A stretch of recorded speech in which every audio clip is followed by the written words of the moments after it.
my name is Dee. I also go by the stage name of Dialectic D. And the poem that the poem that I've written today, sorry. I'm sorry. The poem that I've written is called Anxiety, and the reason why I wrote it is because it's a topic that not a lot of people talk about, and I suffer with signs of it myself. So I felt it was a good form of release for me to write that poem. And I really enjoyed the workshop, so I felt that the one-to-one mentoring was really helpful and very like giving me a clear insight as to what I need to improve on, very clear. Valentine's Day, Thanksgiving, or even his birthday in a hospital bed, and how TVs, books and a paper and pen replace friends because at least they stayed consistent. But again, I ask you not to jump to conclusion because no, he wasn't a boy lost to the streets, and it's not every day jump to conclusion about the people you meet, because in the same way that I said son and I said he, I could have easily... So my sickle cell piece, the reason why I went about writing it is because I know quite a few people that suffer from sickle cell, and growing up I didn't know what it was, and lots of the times when I spoke to it with my friends, they didn't understand what it was neither. And even growing up with my sisters who have it, when they used to say that they were having crises, I didn't understand what it was. Like, I just genuinely thought they were just in pain, any pain that I would have been in. But growing up, I've been able to understand what it is a lot more, having met more people that are affected by it. And lots of the time, because they have it, certain things that we want to do, they're unable to do because of that. But at the same time, it's a case of getting them, they don't want to be treated as if they're special needs and they need special treatment. And lots of the people that I've met with sickle cell are the strongest people I'll ever meet. Some of the stuff they go through I could never go through in my life, and so I always wanted to write a piece that sort of pays homage to them for doing it, and doing it in a way where they don't want pity or they're not asking people to sort of be at their beck and call just because they've got sickle cell, and hopefully trying to raise awareness so that people do gain a better understanding of it, especially because September's Sickle Cell Awareness Month, so there's no better time to do it. And nursery, right up to final year. I practiced dancing with words across classrooms, used the art of letters and numbers to paint creativity. And by 2014, I readily transferred this passion and enrolled onto the course, a PGCE, to progress and create.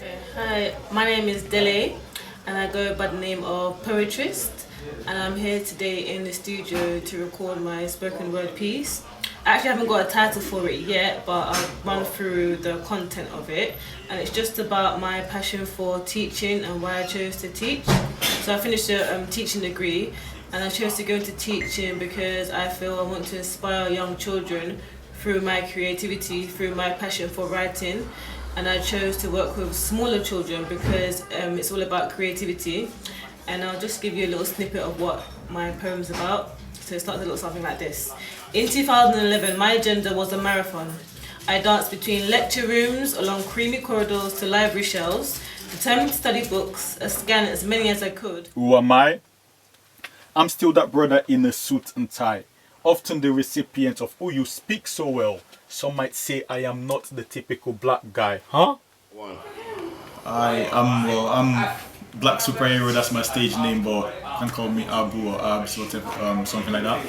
And I just recorded a piece of poetry, which is about, mainly, it's not really even about me, it's about just things I see happening around. Because sometimes, us growing up in a community, and then some people manage to make it out, and then when those people come back in the community, then they get labeled as, sellouts because they're doing better than everyone else, which I think is a bit detrimental to the community as a whole. So that's why I decided to write this piece, to let people know that, just because I'm from here does not mean I've got to stay here till I die. Sometimes I want to make it, somewhere better and then come back and help my people. So that's pretty much what my piece is about. And I think the session went really well, and it went a lot quicker than I actually expected, which is good as well. So I enjoyed that, and I think that's pretty much about it. To be famous. Even as a voice amongst unheard voices, I'm receiving the praises for the stories produced when my pen meets with the pages. With all my dreams in a stasis, I'm seeking to change this, from the streets to the stages.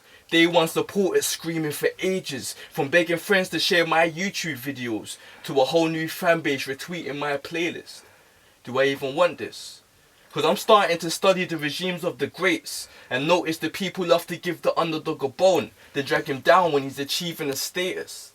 I can hear them now.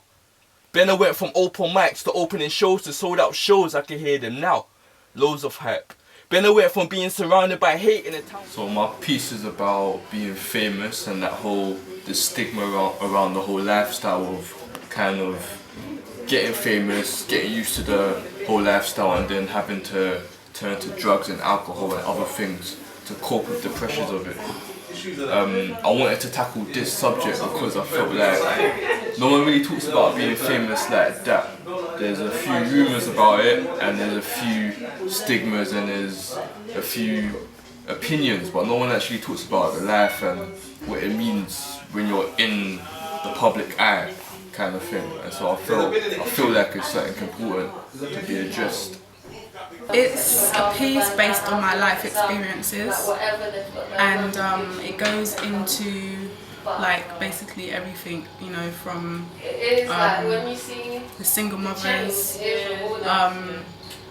us, you know, having a dream in general and then getting distracted and people going out of their way to ruin our visions.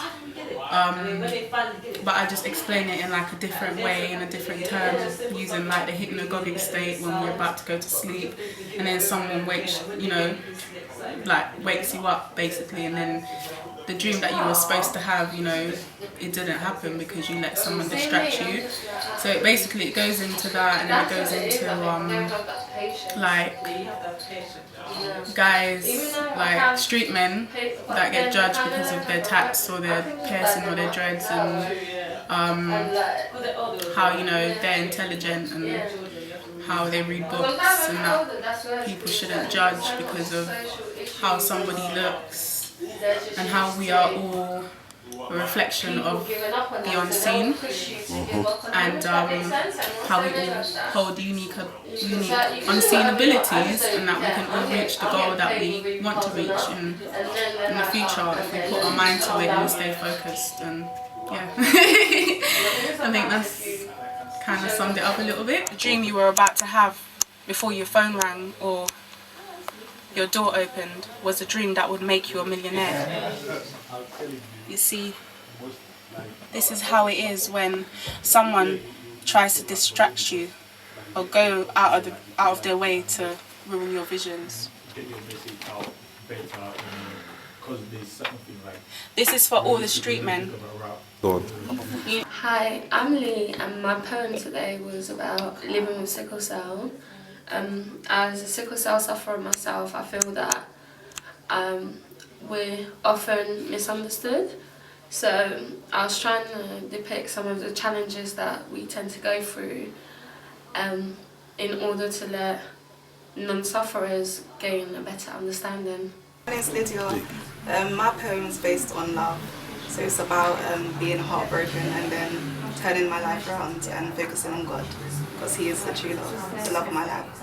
So that's basically what the poem's about. And the inspiration behind the poem is the fact that when I was younger I got heartbroken. So it's kind of, that's where I get the poem from. That's what inspired me to write. Yeah, go on. My name's Sanya, and I wrote my poem about my sensual experiences. So it's a bit deep, it's a bit sexy, but it's me. I once felt like they'd be given an acid bath, and I lost in my own reality. My therapist called it hallucinations. My teachers called it a great imagination. But as always resulted to the fraction of a person. A clown without makeup. You know, the free freak show, the cage circus lion that everyone prods and points at for their amusement. You see, this illness stole me and was a crime it makes. So my name is Jessica, and my poem is called My Head's Like a Jungle.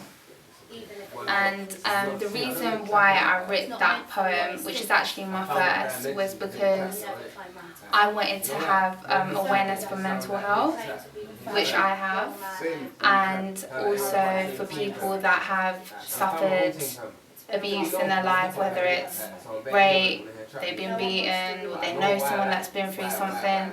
And it's just being able to get my word across and be able to say that it's okay to tell people, you don't have to suffer in silence.